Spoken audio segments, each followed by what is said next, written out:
ఎక్కడున్నవాడిని పెండ్లి విందులో కూర్చున్నాడు. పెండ్లి కుమారుడు ఆహ్వానిస్తే పెండ్లి విందులో కూర్చున్నాడు.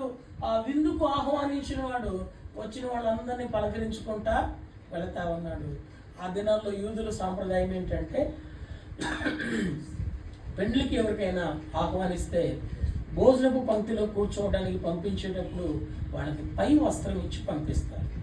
దాన్ని దినాల్లో మనం చూడండి, ఎవరైనా వారి ఇంటి దగ్గర పుట్టినరోజుకి ఏదైనా కార్యక్రమాలు చేసుకుంటా ఉంటే కొంతమంది చెమ్ము, గ్లాసు, ఫ్లాస్కో ఏదో ఒక గిఫ్ట్ ప్యాక్ ఇస్తూ ఉంటారు కదా వచ్చిన వాళ్ళందరికీ. అలాగే యూదుల సాంప్రదాయం ఏంటంటే పెళ్లికి పిలిచినప్పుడు పై వస్త్రం ఇస్తారు. పై వస్త్రం గౌరవానికి గుర్తు.